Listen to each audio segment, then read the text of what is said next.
Assalamualaikum warahmatullahi wabarakatuh. Berjumpa lagi dengan Ibu pada mata pelajaran IPAS. Beberapa pertemuan kemarin sudah Ibu sajikan PowerPoint yang harus kalian pahami. Nah, pada pertemuan kali ini Ibu akan jelaskan beberapa materi yang dirasa sulit untuk dipahami, maka akan Ibu paparkan. Tolong disimak baik-baik. Nah, sebelum kita memulai pembelajaran, alangkah baiknya kalian berdoa terlebih dahulu. Selesai, kita mulai pembelajaran dan jangan lupa ya, karena kita belum bisa melaksanakan pembelajaran tatap muka, kalian tetap semangat walaupun belajar di rumah dan tetap jaga kesehatan. Kemarin pada pertemuan pertama kita membahas tentang besaran dan satuan. Seperti yang kalian pahami bahwa besaran itu merupakan segala sesuatu yang dapat diukur dan dapat dinyatakan dengan angka. Artinya ketika sesuatu itu bisa diukur dan hasil dari pengukuran itu berupa angka, maka kita katakan itu adalah besaran. Nah, mengukur itu seperti apa? Mengukur itu adalah merupakan proses membandingkan. Membandingkan apa? Yaitu membandingkan sesuatu dengan sesuatu lain yang sejenis. Jadi membandingkan sesuatu benda dengan alat ukur yang dijadikan sebagai acuan dan patokannya. Misalkan kalian mau mengukur panjang misalkan. Pakai apa nih alat ukurnya? Misalkan kita menggunakan mistar. Berarti kalian membandingkan panjang dari benda yang akan kalian ukur dengan skala yang dijadikan acuan alat ukur tersebut, yaitu kita menggunakan mistar misalnya seperti itu. Selanjutnya, di setiap besaran itu pasti diikuti dengan satuan. Apa itu satuan? Satuan itu adalah ukuran dari suatu besaran. Jadi ditetapkan sebagai satuan. Jadi setiap besaran itu punya satuannya masing-masing. Jadi harus sesuai. Nah, satuan ini ada satuan yang kita anggap sebagai satuan internasional. Berarti itu standar satuannya menggunakan satuan internasional, atau ada satuan misalkan begini, kalau satuan secara internasional ya, kalau kita mengukur luas itu kan pasti menggunakan meter persegi, tapi kalau di daerah-daerah kalau misalnya mengukur luas tanah itu kan pakai tumbak. Itu juga tumbak juga bisa dijadikan sebagai satuan yang tetapi itu bukan satuan sebagai standar internasional ya. Kemudian besaran itu dibagi menjadi dua. Ada besaran pokok, ada besaran turunan. Apa itu besaran pokok? Besaran pokok itu adalah besaran yang sudah ditetapkan terlebih dahulu. Besaran pokok ini berdiri sendiri dan satuannya juga sudah ditetapkan. Jadi besaran pokok ini jumlahnya sudah ditetapkan yang lebih dulu, yaitu ada 7. Ada panjang, ada massa, ada waktu, arus listrik, suhu, intensitas cahaya, dan jumlah zat. Jadi dari ketujuh besaran ini itu termasuk ke dalam besaran pokok. Nah, Ibu ingin bertanya nih, misalkan panjang itu kan meter satuannya, dan panjang ini merupakan besaran pokok. Kalau tinggi, besaran pokok bukan? Tinggi besaran pokok bukan? Tinggi itu juga termasuk ke dalam besaran pokok. Karena tinggi dan panjang itu kan sama, hanya perbedaannya terletak pada acuan kita melihat posisi benda saja. Misalkan ketinggian dengan kedalaman, itu kan kita acuannya hanya melihat posisi kita, sudut pandang kita melihat benda. Misalnya kita berada di bawah, kita melihat ke atas, kita katakan itu adalah tinggi. Tapi ketika kita berada misalkan di atas permukaan tanah, kemudian kita melihat misalkan air yang atau kolam yang dalam, kita katakan itu dalam. Tapi kan tinggi dan dalam acuannya adalah sama-sama kita mengukur panjang. Jadi atau mungkin seperti diameter atau jari-jari di dalam lingkaran, itu juga termasuk ke dalam besaran pokok karena sama-sama juga panjang, hanya acuannya saja bendanya berbentuk lingkaran, maka dari ujung ke ujung kita katakan itu diameter, misalnya seperti itu ya. Oke.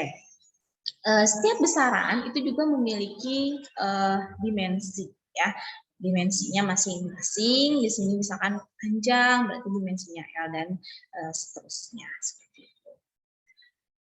Kemudian, apa itu dimensi? Dimensinya adalah cara besaran itu tersusun oleh besaran pokok. Tadi misalkan kata Ibu, setiap besaran itu kan ada dimensinya. Kemudian nanti kalau besaran itu diturunkan, berarti dimensinya juga nanti kita lihat dari satuannya. Besaran turunan. Apa itu besaran turunan? Tadi kalau besaran pokok itu adalah besaran yang berdiri sendiri. Kemudian dia ditetapkan lebih dulu. Nah, kalau besaran turunan itu seperti apa? Besaran turunan ini adalah besaran yang diturunkan dari satu atau beberapa besaran pokok. Jadi besaran turunan ini dihasilkan dari penurunan besaran pokok. Jadi kalau tadi besaran pokok berdiri sendiri, dia ditetapkan lebih dulu. Nah, kalau besaran turunan justru kebalikannya, kita untuk mendapatkan besaran turunan itu diperoleh dari proses penurunan besaran pokok. Selanjutnya, besaran turunan ini jumlahnya sangat banyak sekali. Ya, besaran turunan ini jumlahnya banyak. Salah satunya seperti kecepatan, luas, gaya, energi, daya, dan lain-lain. Jumlahnya sangat banyak sekali. Ya, ini Ibu sajikan tabel besaran turunan. Ini hanya beberapa ya, hanya beberapa yang Ibu sajikan di sini karena besaran turunan itu cukup banyak. Nah, yang ingin Ibu tekankan di sini adalah kalian sering mendengar istilah berat. Misalkan ada yang nanya, berat badan kamu berapa? Misalkan seperti itu. Pasti menjawabnya, oh misalkan saya berat badannya 50 kg. Nah, yang ingin Ibu tekankan di sana, ketika kita bicara tentang berat, berarti katakanlah berat itu adalah besaran. Kemudian jawabannya adalah 50 kg. Berarti 50 itu berupa angka yang menunjukkan suatu besaran dan kilogram di sini dia menunjukkan satuannya.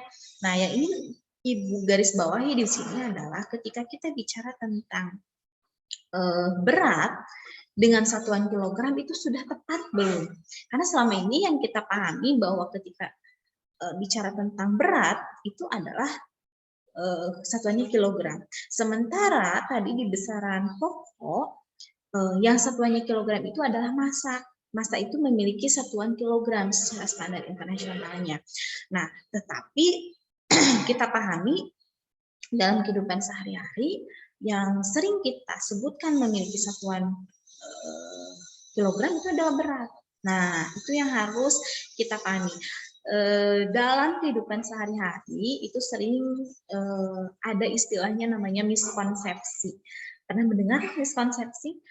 Miskonsepsi itu kalau kita misalkan suka dengar istilah miskomunikasi. Miskomunikasi itu berarti kan ada komunikasi yang artinya ada komunikasi yang salah. Berarti ketika kita bicara miskonsepsi berarti ada konsep yang salah. Nah, konsep yang salah tetapi memang seperti dianggap benar di masyarakat karena kita menganggapnya seperti itu gitu ya. Nah, salah satunya adalah ketika bicara tentang berat. Sebenarnya berat itu adalah bagian dari gaya atau dikenal dengan istilah gaya berat. Nah, itu berarti ada di poin besaran turunan yang keenam. Gaya itu banyak, ada gaya dorong, ada gaya berat, gaya normal, kemudian gaya gesek, dan lain sebagainya. Nah, salah satunya adalah gaya berat. Apa itu gaya? Gaya itu kan misalnya di poin 6, bisa kalian lihat gaya itu adalah hasil perkalian antara massa dan kecepatan. Jadi yang satuannya kilogram itu harusnya bukan berat ya, tapi harusnya massa. Jadi kalau misalnya Ibu nih punya massa 50 kg, berarti kalau Ibu ditanya beratnya berapa, ya berarti massa kalikan dengan percepatan. Kalau Ibu sedang berada di sini, misalkan berada di bumi, berarti kalikan dengan percepatan gravitasi buminya, katakanlah 9,8 atau 10. Berarti 50 dikalikan dengan 9,8. Itulah beratnya, seperti itu. Jadi pahami ya untuk membedakan massa dan berat. Kita lanjutkan pembahasannya. Nah, di sini ada beberapa faktor penggali ya dalam ini satuan internasional, bisa kalian baca. Kemudian di sini Ibu sajikan beberapa contoh penurunan dimensi. Sebenarnya dimensi ini kan kita hanya menurunkan juga dari satuannya. Misal, contoh sederhananya tadi gaya. Kata ibu kan kalau gaya ini misal salah satu contohnya adalah gaya berat. Kita sering pahami kalau yang namanya gaya berat itu kalau ditanya berat kita jawabnya kilogram. Ternyata berat itu satuannya bukan kilogram seharusnya karena yang satuannya kilogram itu kan massa. Massa di sini satuannya kilogram. Kemudian percepatan satuannya meter, sekon, pangkat, min 2. Berarti kalau kita rubah ke dimensi kan kita tahu satuan kilogram itu kan massa ya. Kilogram itu massa, satuannya dimensinya M. Jadi kita tuliskan M. Kemudian meter itu kan panjang. Dimensinya L berarti ML. Kemudian S itu kan sekon, itu satuan dimensi waktunya itu adalah T. Ada di sana S-nya pangkat min 2, berarti kita tambahkan T-nya juga pangkat min 2. Itu jadi penulisan dimensi itu sama dengan satuan ya, cuman kita ganti satuannya itu dengan simbol dimensi. Misalkan panjang itu kita ganti dengan panjang itu kita ganti dengan L, massa itu kita ganti dengan M, waktu dengan T, dan lain sebagainya. Seperti itu. Oke, di sini ada bukti besaran-besaran berikut identik. Itu hanya ada beberapa besaran yang dia memiliki satuan yang sama. Misalkan di sini identik itu kita lihat energi potensial dengan energi kinetik. Kita tahu energi potensial itu kan massa kalikan dengan percepatan gravitasi kalikan dengan ketinggian atau Hm kali G kali H. Kemudian energi kinetik itu kan setengah mv kuadrat, m-nya massa, v-nya kecepatan. Tapi ketika setelah kita lakukan penurunan persamaannya, kita lihat satuan-satuannya, ternyata energi potensial dan energi kinetik itu memiliki satuan yang sama sehingga besarannya juga sama. Jadi ada beberapa besaran yang berbeda tetapi memiliki satuan yang sama, identik gitu satuannya, tapi besarannya berbeda di besaran turunan. Tapi kita nggak bisa kalau yang misalkan besarannya berbeda, satuannya sama ada dikenal dengan istilahnya besarannya identik. Tapi jangan sampai seperti tadi massa dan berat itu besaran yang berbeda, kemudian satuannya juga berbeda, tapi kita anggap sama seperti itu, jangan ya. Nah, untuk pertemuan kali ini mungkin Ibu cukupkan sekian pembahasannya. Untuk PowerPoint-nya sudah Ibu share ya ke kalian melalui grup WA. Jangan lupa untuk setiap pertemuan kalian dikerjakan soal-soalnya juga. Ibu akan share nanti soal untuk latihan soal pada pertemuan kali ini. Jadi dibuka grup WA-nya dan jangan lupa juga setiap pertemuan Ibu sajikan absen ya lewat Google Classroom. Absennya jangan lupa diisi, kemudian materinya dipahami dan dikerjakan soalnya. Nah, jika butuh sedikit pemaparan dari Ibu, Ibu berikan bentuk video pembelajaran seperti ini. Oke. Terima kasih atas perhatiannya. Ibu cukupkan sekian. Assalamualaikum warahmatullahi wabarakatuh.